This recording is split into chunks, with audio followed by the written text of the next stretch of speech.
दोस्तों चंद्रयान 4 की बड़ी शानदार प्लानिंग हुई है। इसरो ने अनाउंस तो कर दिया है कि चंद्रयान 4 आज से 5 से 6 साल के अंदर जाने वाला है, लेकिन इसकी डिटेल्स बड़ी इंटरेस्टिंग है। दो रॉकेट लॉन्च होंगे, GSLV Mark 2 और GSLV Mark 3, यानी अपना जो LVM-3 है, ये दो रॉकेट लॉन्च होंगे। हर रॉकेट के अंदर दो दो मॉड्यूल जाएंगे। ये जो मिशन है इसके अंदर टोटल 4 मॉड्यूल होंगे। Transfer module, re entry module, descender module यानी लैंडर, और असेंडर मॉड्यूल जो सैंपल को लेकर वापस आएगा और वो ट्रांसफ़र मॉड्यूल को सैंपल ट्रांसफ़र करेगा, और ट्रांसफ़र मॉड्यूल उस सैंपल को री एंट्री मॉड्यूल के अंदर रखकर री एंट्री मॉड्यूल धरती पर उसको वापस लेके आएगा। कैसे सब कुछ इसरो करने वाला है, आओ थोड़ा सा समझ लेते हैं। होगा क्या दोस्तों, देखो सबसे पहले यहाँ से चालू करें। देखो तो सबसे पहले होगा ये GSLV Mark 2 से रिटर्निंग मॉड्यूल जो है, जो सैंपल को रिटर्न लेके आएगा, जो री एंट्री मॉड्यूल है उसको, और ट्रांसफ़र मॉड्यूल को लॉन्च किया जाएगा।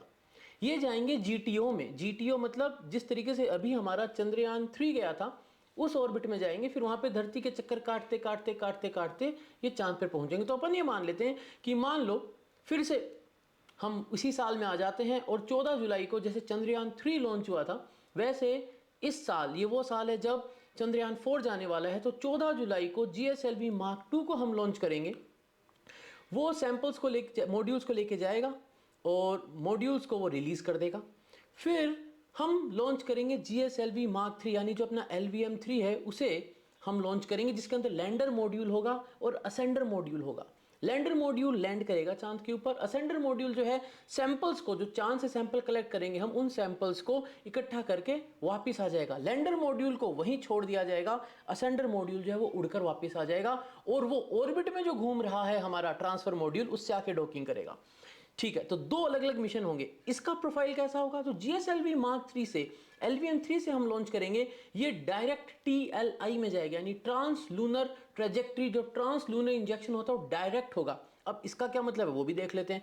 तो जब हम ट्रांस लूनर इंजेक्शन की बात करते हैं तो लूना 25 की बात हम समझ लेते थोड़ी सी कि वहां पर क्या हुआ था। तो देखो भाई, जो चंद्रयान 3 गया था, ये गया था GTO में, और फिर वहां से हमने इसकी ऑर्बिट को बढ़ाया बढ़ाया बढ़ाया। फिर on a very auspicious day हमने चांद की साइड की हमारी जर्नी चालू करी थी, फिर हम चांद पर उतरे थे। इस पूरे मिशन ने 40 से भी ज़्यादा दिन लिए थे। वहीं लूना 25 जो है वो 10 या 11 अगस्त को लॉन्च हुआ था, और वो भी हमारे साथ या हमसे पहले चांद पर पहुंचने वाला था। क्यों? क्योंकि उसकी ट्रेजेक्ट्री कुछ ऐसी थी कि वो सीधा ट्रांस लूनर इंजेक्शन हुआ था, यानी डायरेक्ट वो चांद पे पहुंचने वाले रास्ते पे गया था, उसने यूं गोल गोल चक्कर नहीं काटे थे। तो चंद्रयान 4 में क्या होगा, चंद्रयान 4 में जो हमारा GSLV Mark 2 है, जो पहले लॉन्च किया जाएगा, जिसके अंदर रिटर्निंग मॉड्यूल होगा और ट्रांसफर मॉड्यूल होगा, वो ऐसा ही कुछ प्रोफाइल फॉलो करेगा, यानी उसको भी वही 30 से 40 दिन लगेंगे। लेकिन जो हमारा GSLV Mark 3 है, जो लैंडर को और असेंडर यानी जो लैंड करेगा उस मॉड्यूल को लेके जाएगा, और जो मॉड्यूल सैंपल को लेकर वापस चांद से उड़ेगा उसको जो लेके जाएगा, वो कुछ इस टाइप की ट्रेजेक्ट्री पे जाएगा। तो हम ये कह सकते हैं, अगर 14 जुलाई मान लो 2027 या 2028 में चंद्रयान 4 जाता है, तो उस साल की 14 जुलाई को अगर हमारा GSLV Mark 2 लॉन्च होगा, जिसकी ऊपर वाली जो प्रोफाइल है ये वाली प्रोफाइल होगी, तो ये मान सकते हैं कि 10 या 11 अगस्त, उसी साल की 10 या 11 अगस्त को GSLV Mark 3 इस प्रोफाइल पे हमारे लैंडर और असेंडर जो मॉड्यूल है उनको रिलीज करेगा। फिर आगे क्या होगा, तो होगा ये आगे दोस्तों, इन ट्रेजेक्ट्रीज को फॉलो करते करते जो मॉड्यूल्स हैं वो चांद पर पहुंचेंगे। तो ये है, देखो इसको कहते हैं TLI। तो हम सीधा धरती से निकले और हम चांद की साइड चल पड़े और हमने चांद को कैप्चर कर लिया। अब चांद के चारों तरफ घूमेंगे, क्योंकि हमें एक परफेक्ट ट्रेजेक्ट्री चाहिए होती है, एक ऑर्बिट चाहिए होती है, जैसा हमने इस बार भी किया था। एंड देन हमारा लूनर डिसेंट होगा। लूनर डिसेंट में हमारा लैंडर होगा और लैंडर के ऊपर होगा हमारा असेंडर मॉड्यूल, यानी वो मॉड्यूल जो सैंपल को लेकर चांद को छोड़ के आएगा। तो भाई अब लैंडिंग में तो अपन बादशाह हो गए हैं, सॉफ्ट लैंडिंग करा चुके हैं। कहाँ कराने वाली हम सॉफ्ट लैंडिंग? वहीं शिव शक्ति पॉइंट, यानी चंद्रयान 3 के आसपास ही कहीं चंद्रयान 4 भी सॉफ्ट लैंड करेगा, लेकिन इस बार वो सैंपल लेकर वापस निकलने वाला है, तो उसकी सॉफ्ट लैंडिंग कराई जाएगी। सॉफ्ट लैंडिंग करवाने के बाद तो यहाँ पर आराम से एक टच डाउन होगा, सॉफ्ट लैंडिंग होगी। ऊपर हमें जो दिख रहा है ये असेंडर मॉड्यूल होगा जो सैंपल लेके बाहर निकलेगा।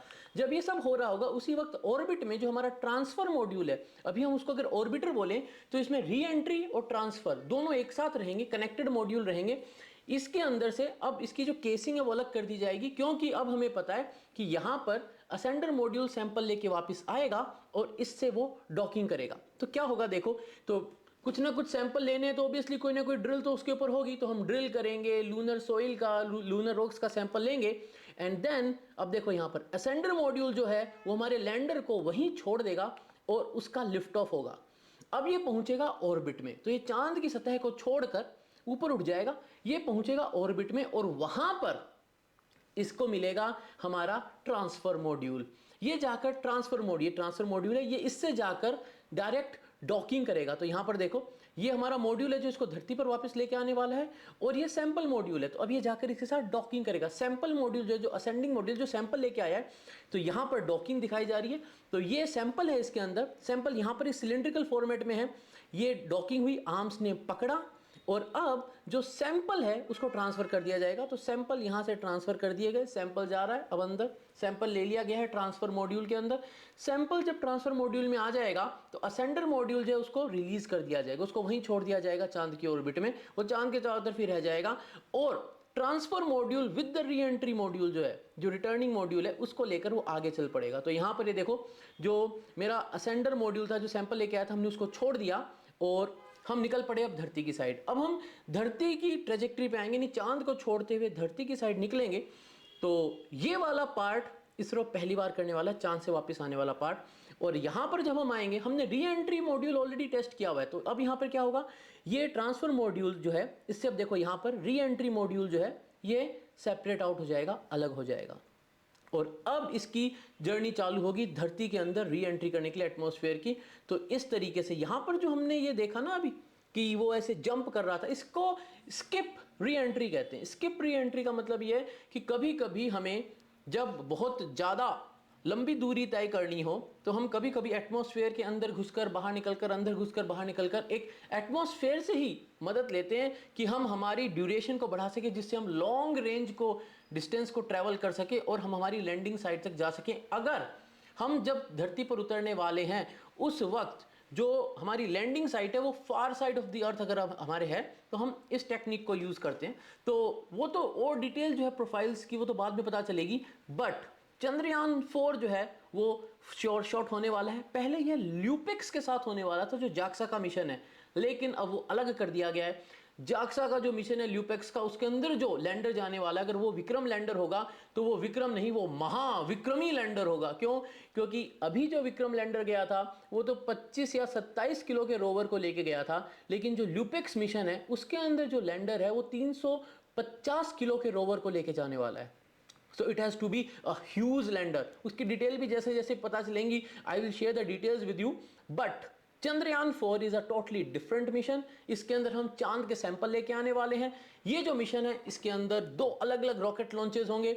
एक जो लॉन्च होगा वो GSLV Mark 2 से होगा, एक लॉन्च GSLV Mark 3 से होगा। GSLV Mark 3 के अंदर लैंडर होगा और उसके ऊपर वो मॉड्यूल होगा जो सैंपल को लेकर वापस ऑर्बिट में आएगा। वो डॉकिंग करेगा इन ऑर्बिट जो हमारा रिटर्निंग और ट्रांसफर मॉड्यूल है उसके साथ, जो वहां पहुंचेंगे GSLV Mark 2 की मदद से, और फिर वो वापस धरती पे आएंगे। तो दोस्तों स्टे ट्यून्ड, अपडेटेड रहना। अब एक और बड़ी इंफॉर्मेशन जो है, एक बड़ा अनाउंसमेंट जो है वो यह है कि एस्ट्रोनॉमी और एस्ट्रोफिजिक्स का जो कोर्स है वो मैं 20 दिसंबर के आसपास लॉन्च करने वाला हूं। डिटेल्स आप सभी से शेयर कर दी जाएगी। तो अगर कोई भी बच्चा उस कोर्स में रजिस्टर करना चाहे तो निम्बस एजुकेशन की ऐप को डाउनलोड कर ले, जिससे कि वहां पर जब नोटिफिकेशन आए या फिर इस वीडियो के लिंक में जो डिस्क्रिप्शन में लिंक दिया हुआ है उस पर क्लिक कर कर उस कोर्स पर जाकर आप रजिस्टर कर सकते हैं। जो कोर्स होगा उसकी जो भी डिटेल्स है वो आपको ऐप के ऊपर मिल जाएंगी। जो क्लासेस रहेंगी वो इस तरीके से प्लान करी गई हैं कि जो बच्चे दिसंबर में वैकेशन मना रहे होंगे, यानी जो स्कूल वाले बच्चे हैं जिनका बहुत ज़्यादा एक उत्साह रहता है एस्ट्रोनॉमी एस्ट्रोफिजिक्स को लेकर, उनके लिए ऐसा प्लान किया गया है कि वो अपनी उन विंटर वेकेशन के अंदर अंदर ही सारे लेक्चर्स को अटेंड कर सकें। इसके अंदर रेगुलर होमवर्क होगा, क्विजेज होंगी, फाइनली ग्रुप डिस्कशन के लिए एक डिस्कशन फोरम भी होगा, and then obviously you all will be given a certificate once you successfully complete the course. तो दोस्तों अगर पसंद आया यह वीडियो तो लाइक जरूर कर देना, कमेंट सेक्शन में जरूर बताना कैसा लगा। मिलेंगे अगले वीडियो में दोस्तों, तब तक के लिए जय हिंद।